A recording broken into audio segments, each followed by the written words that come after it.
시편 102편에 있는 말씀 1절부터 13절까지 제가 하나님의 말씀을 봉독해 드리겠습니다. 여호와여, 내 기도를 들으시고 나의 부르짖음을 주께 상달하게 하소서. 나의 괴로운 날에 주의 얼굴을 내게서 숨기지 마소서.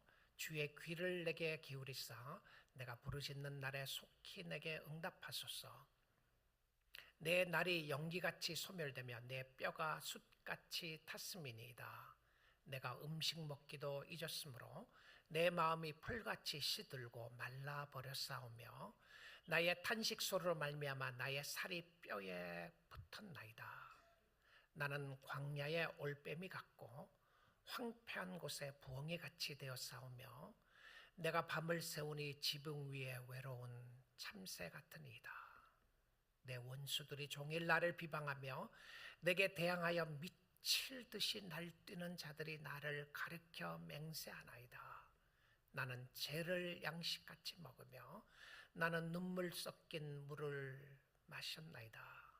주의 분노와 진노로 말미암음이라 주께서 나를 들어서 던지셨나이다.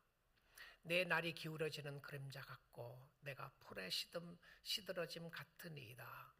여호와여, 주는 영원히 계시고 주에 대한 기억은 대대에 이르리이다. 주께서 일어나사 시온을 긍휼히 여기시리니 지금은 그에게 은혜를 베푸실 때라. 정한 기한이 다가오미니이다. 아멘. 하나님의 말씀이었습니다. 오늘 이 귀한 시간에 성령의 강권적인 역사하심이 오늘 말씀을 듣는 모든 주의 백성들 위해 함께 하기를 기도드립니다. 이 자리에 계시는 우리 사랑하는 교우 여러분, 여러분이 살아오면서 힘들고 어려웠던 고난이 있었을 것입니다. 그것이 육체적인 고난이었던, 정신적인 고난이었던, 영적인 고난이었던, 우리는 다 아픔을 경험하고 살아갑니다.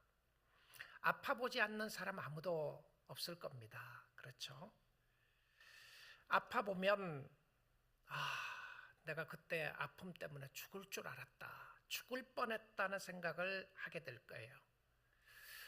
교통사고 나서 죽을 것 같았다, 내가 너무 아파서 그때 죽는 줄 알았다, 이런 고백을 하는 사람들 있었을 겁니다. 아니, 있을 겁니다. 이러다가 죽는 것 아닌가, 이게 끝이 아닌가 생각하는 경험들이 있을 텐데요. 우리가 죽을 뻔했던 경험들을 지금 함께 나눈다면 아마 밤을 새서 나눠도 시간이 모자랄 거라는 생각을 듭니다. 그것뿐인가요? 어디 사랑하는 사람들과 헤어지면서 오는 아픔이 있었습니다. 죽음에 대한 쓴뿌리들을 경험하는 사람들이 있고요. 그뿐만이 아닙니다. 우리는 무시당하는 경험들도 하게 되고 믿었던 사람들로부터 배신당하는 경험들도 하게 됩니다. 끝이 없습니다. 혹시 여러분 중에서 지금 현재 고난당하는 사람들이 있으시나요? 아마 속으로는 That's me, 납니다 라고 할 사람이 많을 거라고 생각이 듭니다. 너무 힘들고 아파요. 너무 어려워요. 접니다. 제가 지금 어렵습니다. 오늘 하나님의 말씀은 우리에게 위로와 소망을 주기 위하여 주신 말씀인데요, 우리는 시편의 기도 시리즈로 말씀을 듣고 있습니다. 대부분 시편은 기도가 포함되어 있지만 특별히 기도라고 제목이 붙어 있는 시는 5편밖에 없다고 했습니다. 근데 그 5편 중에서 우리는 2편은 다윗이 지은 시를 우리가 보았고요. 그리고 지난 시간에는 설교를 통하여 모세의 시를 보았습니다. 그리고 오늘 4번째 말씀인 오늘은 시편이, 이 시편이 누가 썼는지 기록이 없는 무명의 시입니다.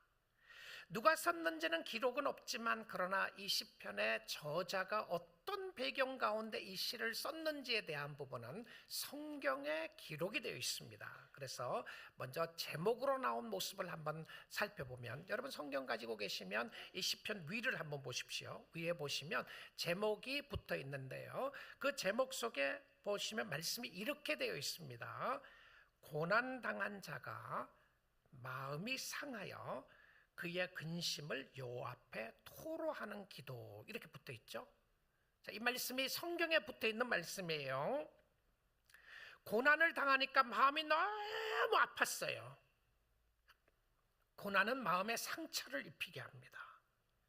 상처가 되니까 근심이 됐어요. 아, 왜 마음에 근심이 있는가? 상처 때문에 그래요.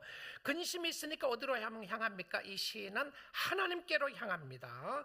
근데 하나님께 아뢰다라고 되어 있는데 이 하나님 앞에 아뢰는 모습이 아니고 하나님 앞에 뭐라고 되어 있습니까? 토로하는 기도 이렇게 되어 있어요. 그냥 우리가 집중해서 보지 않으면 이거 하나님 앞에 토론하는 것보다 생각할 수 있을 텐데 이건 토론하는 것이 아니라 토로한다. 이건 무슨 말이냐면 조금 더 쉽게 표현하면 하나님 앞에 토한다는 표현입니다. 마음이 체했어요.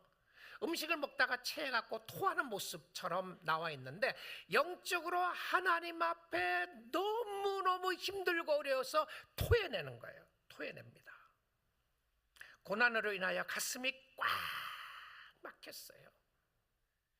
여러분 그런 경험 해보신 분들이 계시겠죠? 앞뒤가 꽉 막힌 것 같고 고난 때문에 내가 가슴이 꽉 막혀 있는데 이 막혀 있는 가슴을 시원하게 뚫어야 되는데 뚫기 위해서 무엇을 하느냐 하면 하나님 앞에 토해내는 모습을 이야기했어요. 그래서 하나님 앞에 쏟아내는 기도인데요. 자, 이 시편 102편의 시인은 자신의 아픔을 가지고 기도하는 기도입니다. 그러니까 자기 아픔에. 자, 그럼 오늘 이 시간에는 여러분 개인의 이 기도를 바라보시면서 기도 속에 어떤 모습으로 어떻게 나가야 되는지를 보면 좋겠는데 개인적인 아픔입니다. 공동체의 아픔이 아니라요. 자신이 당하는 고난을 이야기하는데 우리 한번 살펴보겠습니다. 자, 이 사람은 누굽니까? 성도입니다. 이 사람은 누구죠?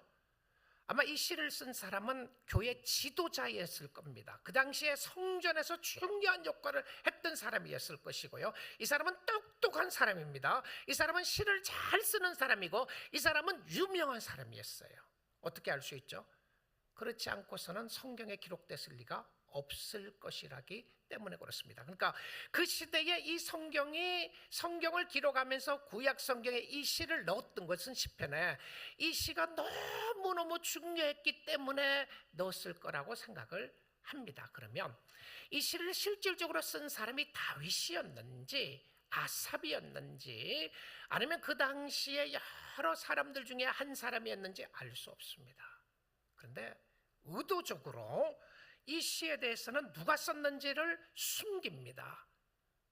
왜냐하면 중요한 것을 가르쳐주기 위해서 했다고 생각이 듭니다. 그러면 도대체 이 시인이 무슨 어려움을 당했기에 하나님을 믿고 예수를 믿는 사람들이 무슨 어려움을 당했기에 이런 고난을 하고 있을지 한번 말씀을 통해서 살펴보는데요. 첫 번째 보기를 원하는 것은 육체적인 고난입니다.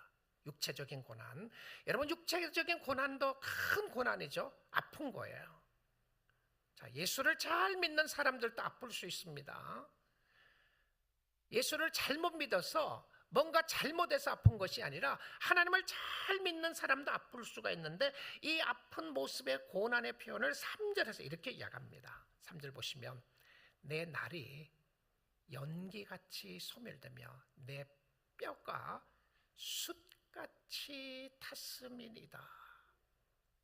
와, 얼마나 아팠으면 뼈가 얼마나 고통스러웠으면 숯같이 탔다는 표현을 했겠어요. 내가 속이 까맣다는 표현을 쓰더라도요, 내 뼈가 까맣다 이런 표현 안 쓰잖아요. 근데 이 시인은 속만 까만 것이 아니라 내 뼈까지 까맣다, 다 타버렸다 이런 표현을 써요.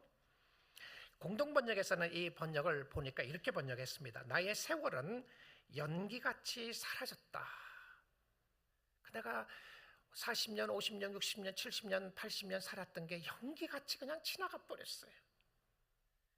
그리고 현대인의 성경에서 보니까 내 인생이 연기같이 사라지며라고 번역을 했습니다. 그러면 이 사람이 뒤를 돌아보았더니 내 인생 헛살한 게 아닌가 이런 생각도 한 것 같습니다. 헛송 세월을 보낸 것이 아닌가, 이것이 끝인가, 내가 10년 살았던 20년 살았던 내 뒤를 돌아보니까 연기같이 없어졌는데 이것이 인생의 끝이 아닌가 이 생각을 한 거예요. 그리고는 숯같이 타버렸다. 자, 그것만이 아닙니다. 4절에는 이런 표현을 쓰고 있는데 아무것도 먹지 못하고 먹을 수 있는 힘이 없는 거예요. 자, 내가 먹기도 잊었으므로 내 마음이 풀같이 시들고 말라버렸나이다. 자, 육신의 고통과 마음의 고통이 함께 가는 모습도 설명하고 있는데요. 음식 먹기도 잊었다. 여러분, 건강한 사람은요, 배고픈 거 절대 잊지 않습니다. 그렇죠? 그래서 우리 그걸 뭐라고 그래요? 배꼽시계. 다 배꼽시계가 있어요. 아침 먹으면 점심 뭘 먹을까 생각합니다. 여러분, 맛있는 거 먹을 때 다음에 음식 이야기 하잖아요. 그 집에 가서 먹었더니 더 맛있다. 그 먹으면서 먹는 이야기 하는 사람들이 우리죠. 그거 재밌어요. 여러분, 여행 다니면요, 여행 다니면서 여행 이야기 합니다. 근데 여행 안 간 사람 여행 이야기 할 필요가 없잖아요. 근데 먹을 때의 이 먹는 재미, 사람들이 아프면 이런 생각하잖아요. 밥맛 없다. 땡기지 않는다. 땡기지 않는 거죠. 먹을 것을 잊어버렸다. 근데 먹었는데 안 먹었는지도 모르고 뭐예요? 배고픈 게 하나도 없는 거예요. 여러분, 먹고 싶은 마음이 들고 먹을 수 있는 거 축복입니다.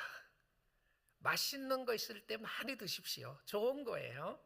축복이에요. 그런데 어디서 먹었는지 무엇을 먹었는지 입맛이 하나도 없다. 이게 어디에 있어요? 성경에 있습니다. 먹고 싶지도 않고 안 먹어도 괜찮고 아무것도 넘어가지 않는다. 물 한 모금 삼키는 것도 힘들다. 그런 표현하신 분들 있죠. 이것은 무엇을 상징해주고 있나요? 너무너무 고통스럽다는 표현입니다.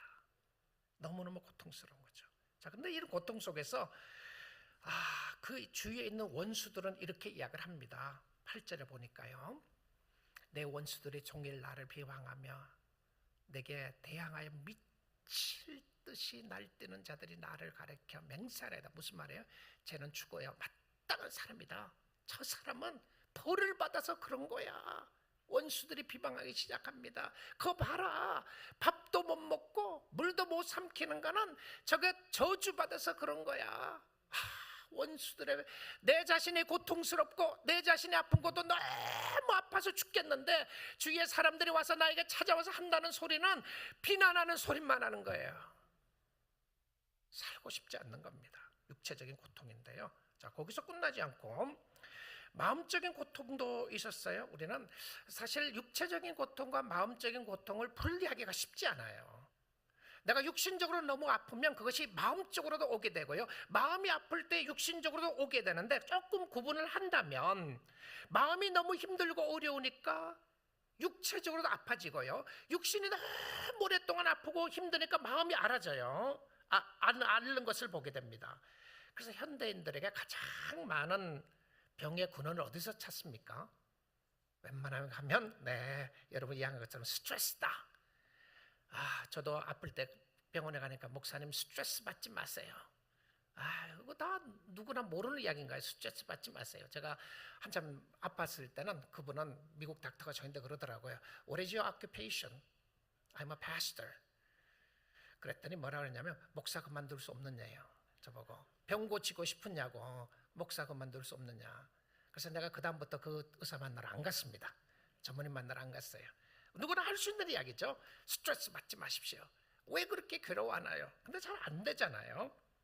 스트레스 받고 싶어서 받는 사람 누가 있습니까? 근데 이런 여러 가지 힘들고 어려운 상황 속에 마음이 멍드는 거예요. 겉으로는 표현이 드러나지 않더라도 육신적으로는 멀쩡해 보이는데 마음이 멍들어 있는 사람들이 많아요. 실질적으로는요, 마음이 멍들어 있는 사람이 더 힘들고 어려워요. 너무 마음이 힘들고 어려운데, 자, 이 고통스러운 표현을 이렇게 표현을 합니다. 시편으로요. 102편 5절인데요. 나의 탄식 소리로 말미암아 나의 살이 뼈에 붙었나이다. 안 먹어서 숯이 탔고 숯처럼 뼈가 탔고, 그 다음에는 나의 탄식, 신음입니다. 나의 신음 소리로 말미암아 나의 살이 뼈에 붙었나이다. 여러분, 성경에 이런 표현이 있는 줄 몰랐죠? 성경에 이렇게 예수 믿는 사람들 가운데서 하나님을 섬기고 있는 사람들이 이런 고통과 아픔이 있는 거 몰랐죠? 자, 이 시편을 보면 제가 시작할 때는 여러분의 마음속에 고통이 있고 아픔이 있는 것을 이야기하면 접니다, 납니다 다 이야기했을 거예요. 여기 있는 사람들이 고통 없고 아픔 없는 사람 한 사람도 없습니다.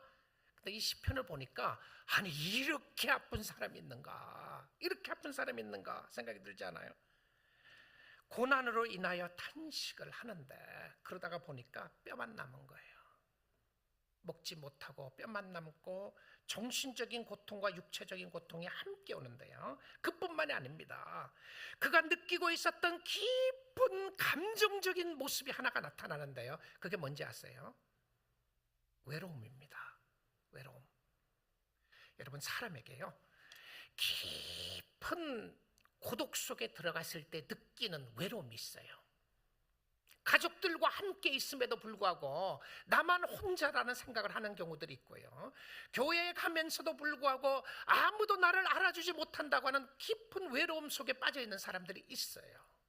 외로움인데요, 근데 이 시인도 이 괴로움 속에서 느끼는 외로움을 체험하게 되는데, 나는 아무도 없구나, I'm alone, 나는 혼자 있구나 생각을 하는데요, 아무도 나를 이해할 수 없다는 생각이 확 마음속에 들어오기 시작합니다.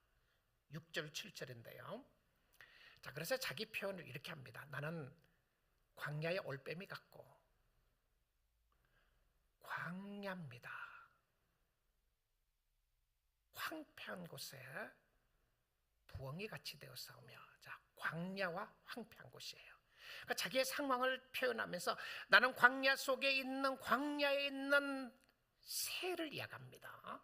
자, 광야가 나오고 올빼미가 나오고 황폐한 곳을 나오고 부엉이가 나와요. 그러니까 밤낮으로 힘들고 어렵다는 거 아니겠어요? 자, 그리고 나서는 7절에 보면 이렇게 이야기를 해요. 내가 밤을 새우니 지붕 위에 외로운 참새 같으니이다. 와, 위로가 되시나요? 이런 사람이 있나, 이런 생각이 드십니까? 밤을 왜 세워요? 밤을 왜 세웁니까? 밤에 잠을 못 자는 거예요. 잠 못 이루는 밤이 있는데 밤이 너무 긴 거죠. 그런데 그 잠을 자지 못하는 긴 밤을 지나가면서 느꼈던 모습은 무엇입니까? 외로운 참새 같은 거예요. 자, 현대 의학자들이, 현대 심리학자들이 이 말씀을 보고 이런 표현을 하면 저는 다이그노스를 첫 번째로 할 것이 이거랄 거라고 생각합니다. You have a depression. 디프레션에 걸렸습니다. 당신은 You are depressed. 극심한 우울증입니다 라고 말할 것 같아요. 그렇죠? 그러면 이 시인이 현대인의 병으로 이야기를 하면 우울증에 걸렸다고 말할 수도 있을 겁니다. 자, 그런데 이 시인의 또 다른 모습을 말하면서 그에게 또 다른 아픔이 있었는데요, 너무나도 큰 고통 가운데 있었던 것을 보게 되는데, 그것은 바로 영적인 고난이었습니다. 자, 육체적인 총체적인 어려움과 또 마음의 총체적인 정신적인 어려움과 그 다음에 영적인 총체적인 고난을 당하게 되는데요. 자, 9절 10절을 한번 보겠습니다. 나는 죄를 양식같이 먹으며, 아니, 죄를 양식같이 먹는다. 애쉬입니다. 애쉬를 먹는데, 그리고 물을 마시는데 나는 눈물 섞인 물을 마셨나이다. 눈물 섞인 물. 이 큰 고난 속에서 통회하는 이 죄라고 하는 표현은 이스라엘 백성들에게 회개할 때 썼던 표현 중에 하나인데요, 근데 회개하는 모습이 아니에요. 이것은요, 죄를 양식같이 먹고 나는 눈물 섞인 물을 마시는데, 그리고는 10절에 한번 보겠습니다. 왜 그랬는지요. 주의 분노와 진노로 말미암음이라. 하나님이 나를 버리신 것 같고요, 하나님이 나를 채찍질하신 것 같고, 하나님이 나를 함께하지 않는 것 같은 영적인 외로움을 느낍니다. 주께서 나를 들어서 던지셨나이다. 주께서 나를 들어서 던지셨나이다. 여러분, 시인이 느끼는 엄청난 고통입니다. 누가 쓴 시인지는 밝히지 않았어요. 자, 혹시 여러분 중에 여기까지 말씀을 들으면서 나도 그렇다는 사람이 있겠습니까? 저는 미리 포기했습니다. 제가 아무리 인생을 살아가면서 지금까지 삶 가운데 목회가 힘들고 삶이 어렵고 힘들다고 해서 60년 살아왔는 이 삶 속에서 저는 이런 경험을 했다고 말할 수 있는 자격이 하나도 없습니다. I didn't experience that. 물론 잠 못 자는 밤도 있었습니다. 물론 괴로워하는 시간도 있었고요. 육신적인 아픔도 있었고 위험한 상황에 처하게 됐고요. 그럼에도 불구하고 저는 이런 경험을 하지 않았어요. 놀랍게도 이 시인은 다시 확인합니다. 하나님을 믿는 사람이었고요. 성도란 말입니다. 성경에 기록된 것으로 보아서 그는 그 당시에 유명한 리더였을 것이라는 생각이 듭니다.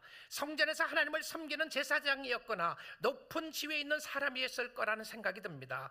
이 사람이 느끼는 고통은 말로 형용할 수 없는 고통을 느낍니다. 이것은 평범한 고통이 아니었어요. 감히 저라고 말하고 싶지 않아요. 아니, 제가 당하는 힘들고 어려움이 있다고 할지라도 이것만큼은 아니었다고 말할 수밖에 없는 상황까지 가게 됩니다. 제가 이 말씀을 묵상을 하다가 책을 하나 읽었습니다.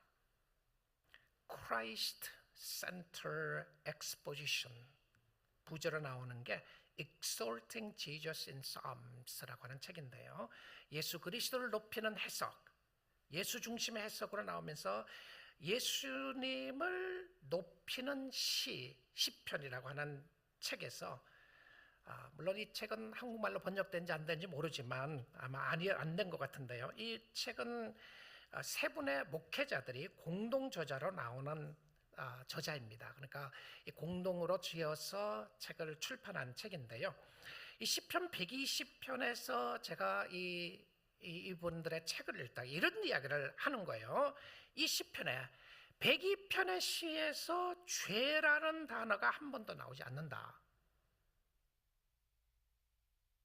그래서 회개하라는 명령이나 회개에 대한 이야기가 하나도 없다.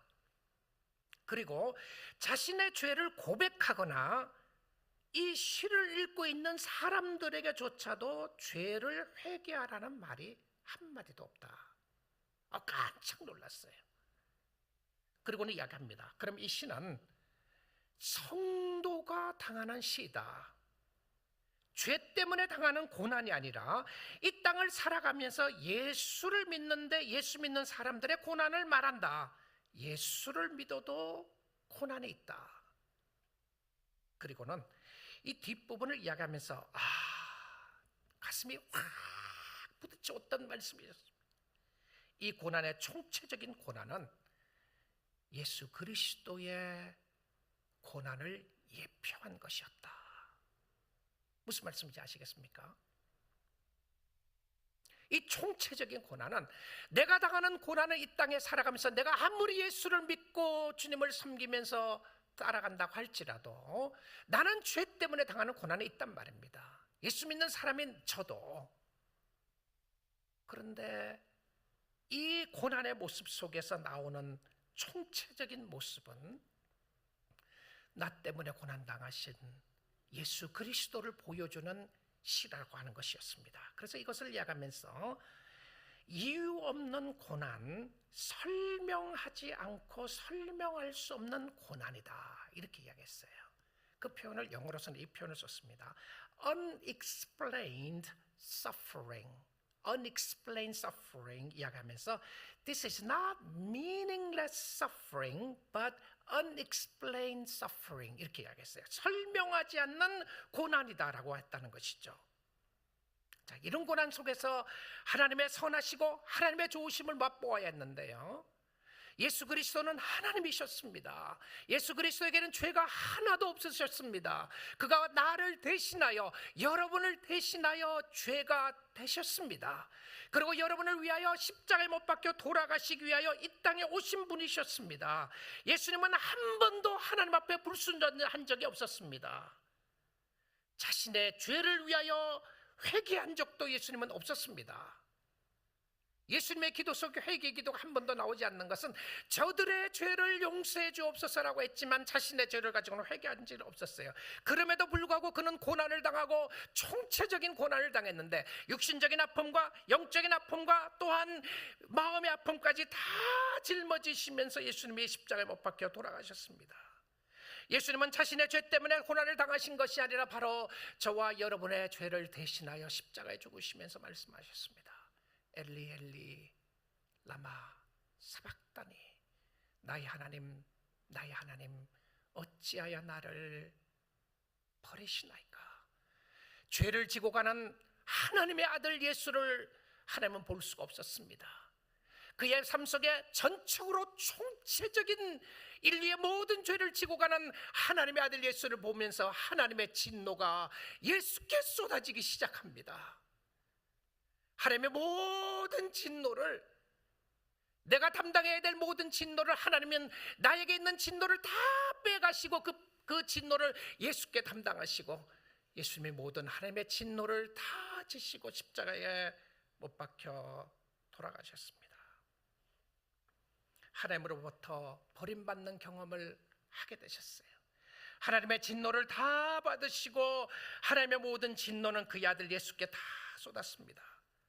비록 예수님이 십자가에 돌아가신 시간이 낮 시간이었음에도 불구하고 태양은 빛을 낼 수가 없었습니다. 캄캄했어요. 우리의 인생 속에서도 캄캄한 밤과 같을 때가 있습니다. 짙은 어둠이 우리를 엄습해 올 때가 있고요, 어둠의 깊은 밤과 같은 시간을 지낼 때가 있습니다. 그때 주님은 저와 여러분을 초대하십니다. Come unto me, 나에게로 오라고 말입니다. 광명의 빛을 비추시면서 초대하시는데 하나님은 우리가 받아야 할 모든 진노를 예수님께 다 쏟아부으시고 저와 여러분에게 하나님의 진노가 한 방울도 남아있지 않다는 것 아십니까? There's no condemnation. Anyone who's in Christ. There's no wrath. 하나님의 진노가 하나도 없어요. 그리스도 예수 안에 있는 자에게는 하나님의 진노가 한 방울도 남아있지 않다는 사실입니다. 우리에게는 사랑만 남았습니다.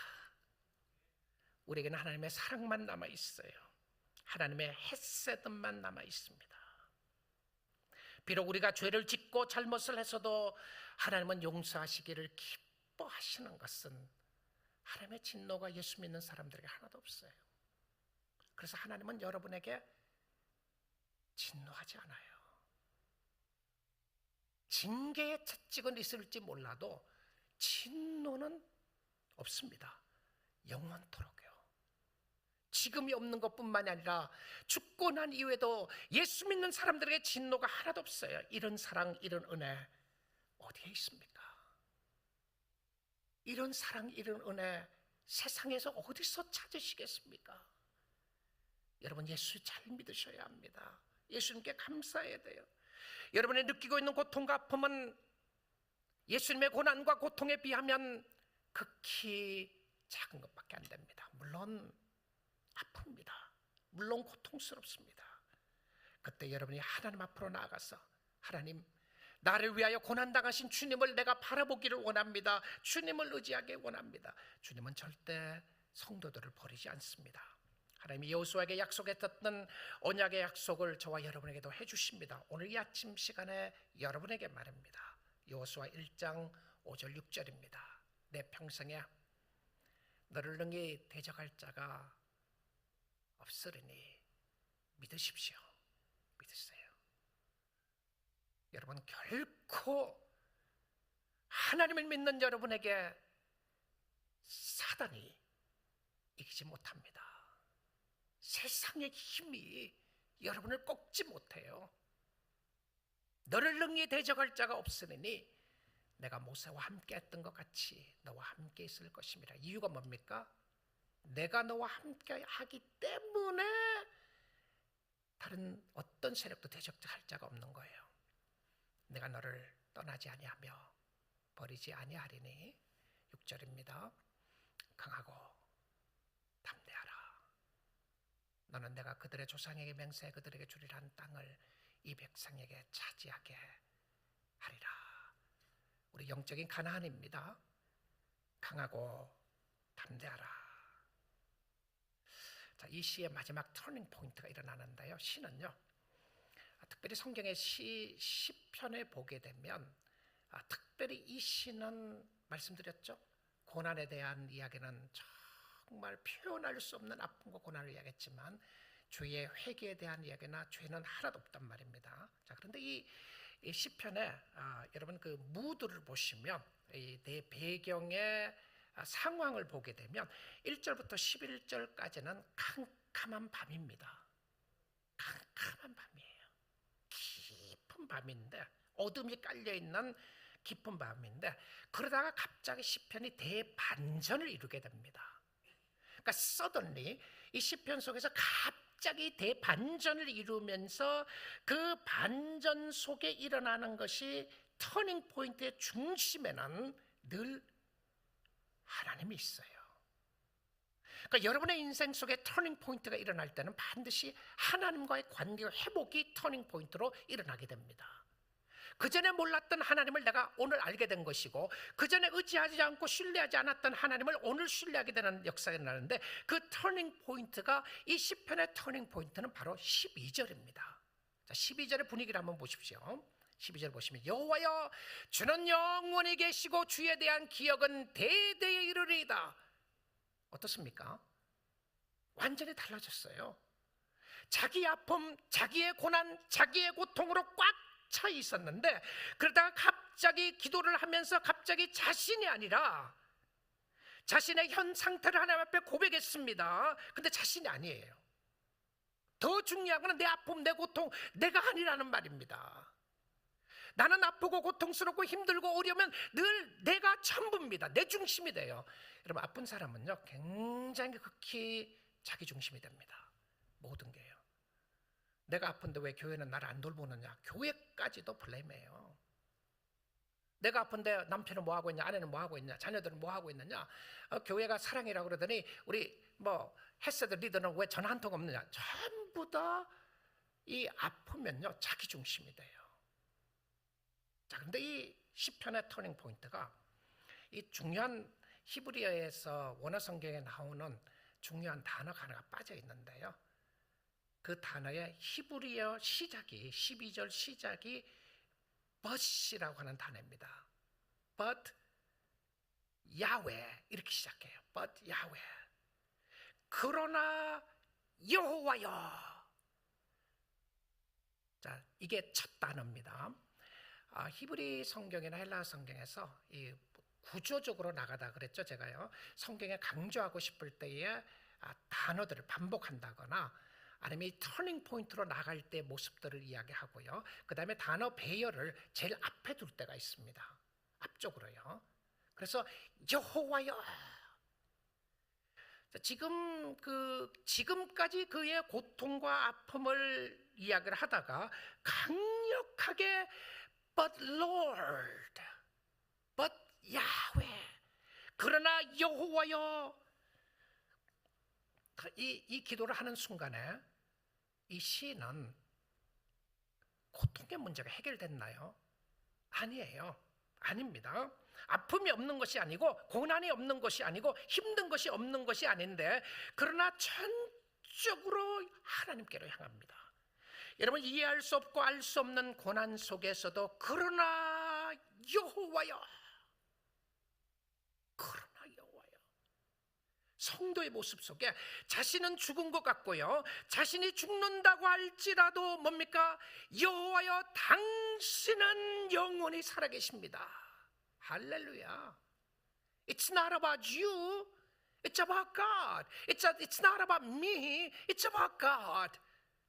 하나님, 내가 고통 속에 있다가 내가 죽는다고 할지라도, 내가 욕먹는다고 할지라도, 나는 죽더라도 당신은 영원히 살아계시고 당신에 대한 기억은 대대에 이르리다. 뭐예요? 나 당신 잊지 않겠다는 거 아니겠습니까? 그럼 이 사람이 화가 나서 그랬나요? 아니에요. 무드가 완전히 바뀌었어요. 이 상황 속에서 시인이 하나님께 향하는 기도가 바뀌게 되는데, 자기 아픔이 최고인 줄 알았어요. 내 아픈 게 최고죠. 내가 아픈 게요. 그런데 내 아픔이 최고가 아니라 그 다음에는 공동체를 생각하게 됩니다. 어메이징하죠.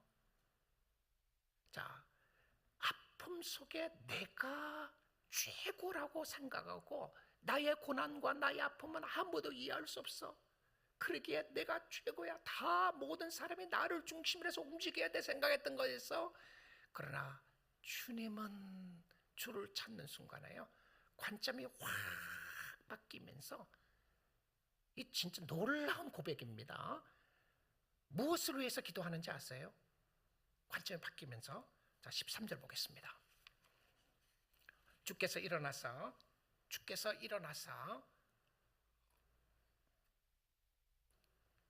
시온을 긍휼히 여기시리니, 이스라엘 백성들이에요. 갑자기 공동체가 나와요. 지금은 그에게 은혜를 베푸실 때라, 정한 기한이 다가오미니이다. 무엇을 위해서 기도합니까? 공동체가 회복되기를 기도해요. 공동체가 회복되기를 기도합니다. 때가 있음을 알면서 하나님이 은혜를 베풀어 주실 것을 알게 되고요, 그리고는 앞을 바라봅니다. 나는 죽는다고 할지라도 하나님은 영원히 다스리시고 인도하실 것을 바라봅니다. 그렇습니다. 이 시는요, 메시아를 예표하는 시 중에 하나였습니다.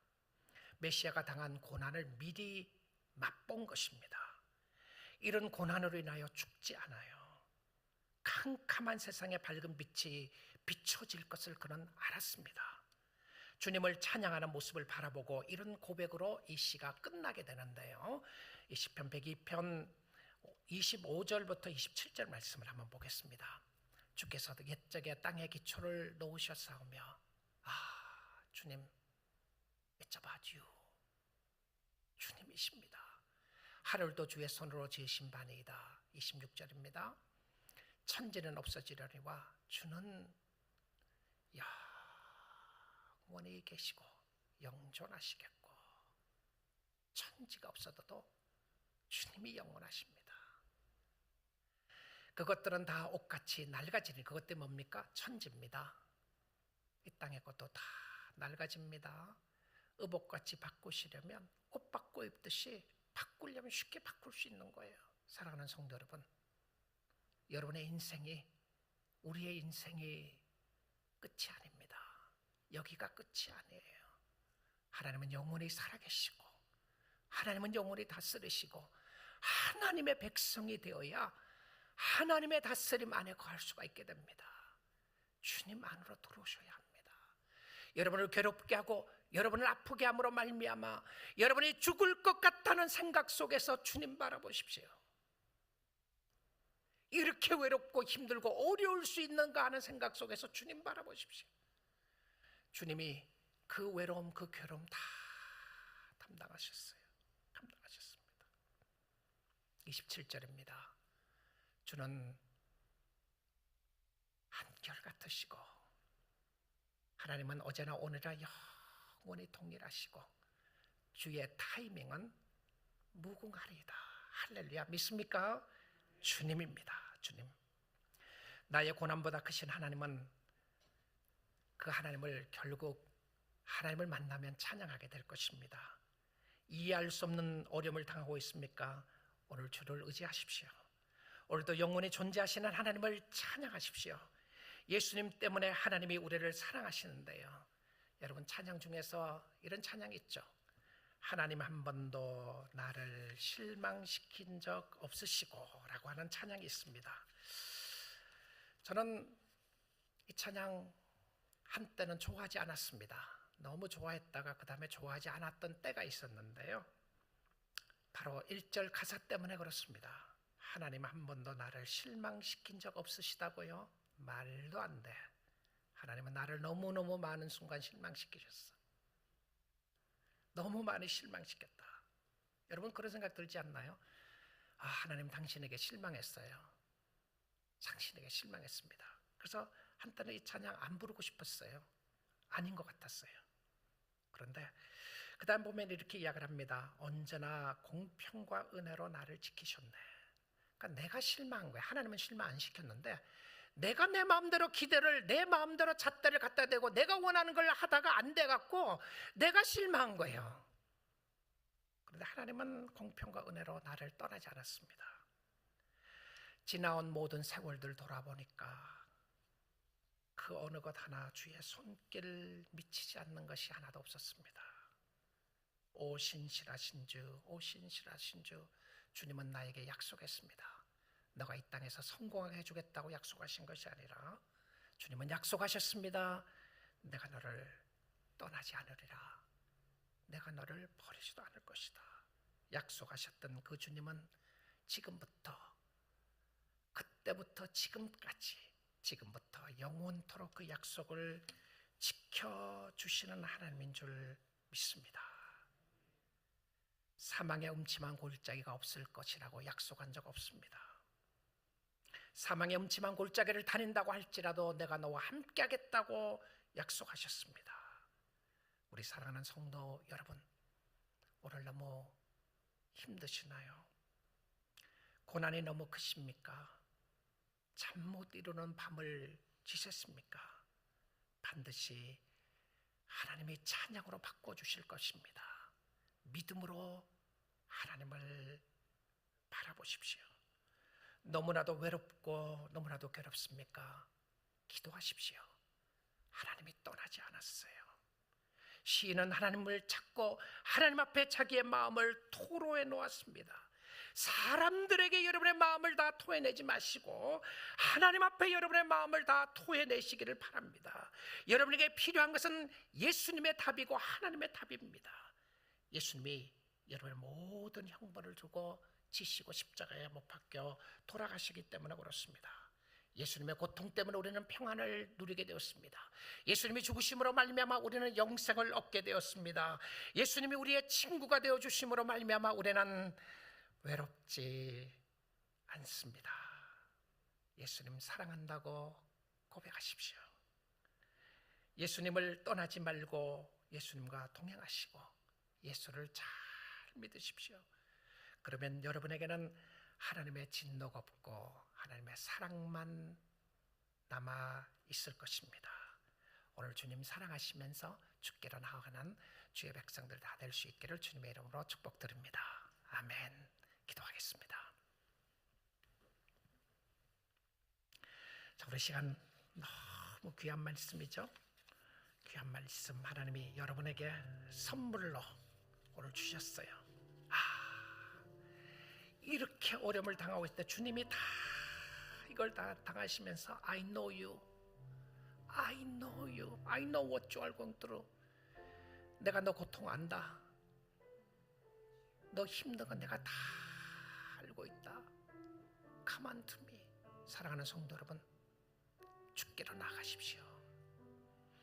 육적인 고난과 정신적인 마음의 고난과 영적인 고난을 느낄 때에 주께 나가십시오. 그리고 십자가를 붙잡으십시오.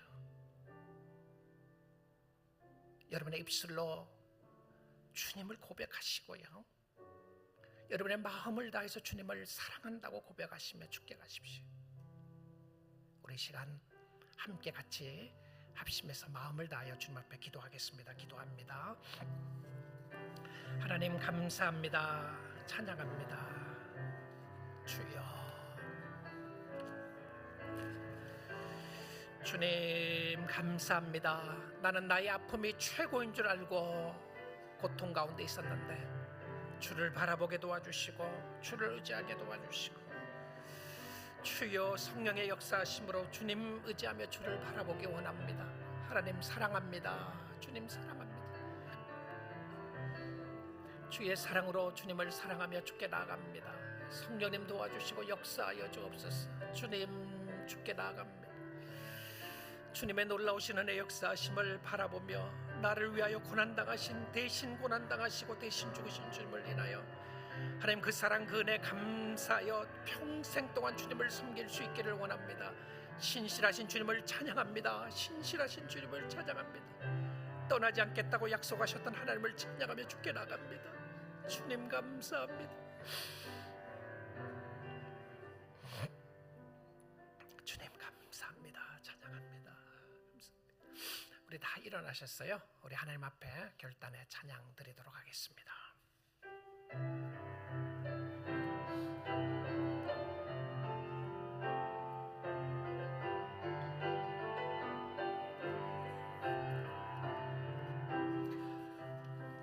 하나님 한 번도 나를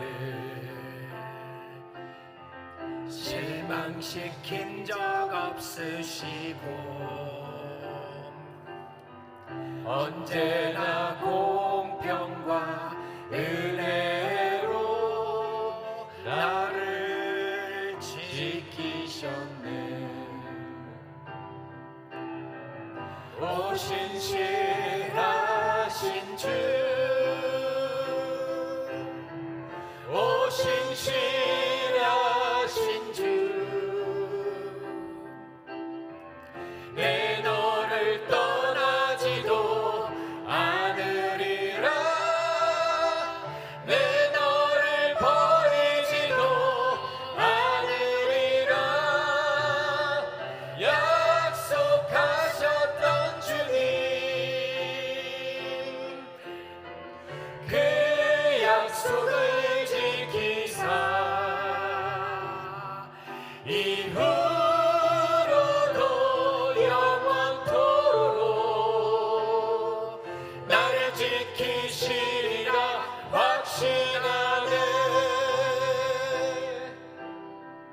지나온 모든 세월들 돌아보아도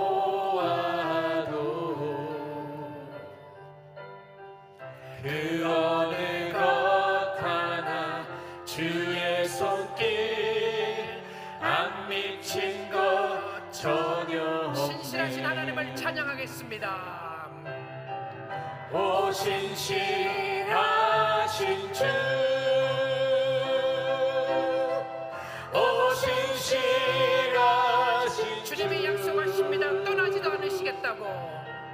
내 너를 떠나지도 않으리라. 내 너를 버리지도 않으리라. 약속하셨던 주님, 그 약속을 지키사 이후로도 영원토록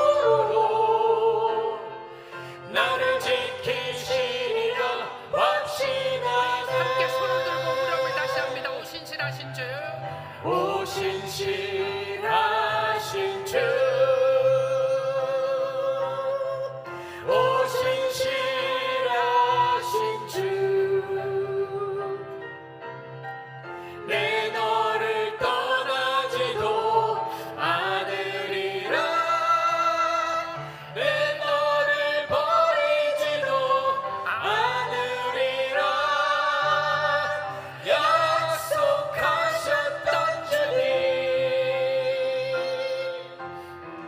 그 약속을 지키사 이후로도 영원토록 나를 지키시리라 확신하네. 이후로도 영원토록 이후로도 영원토록 나를 지키시리라 확신하네.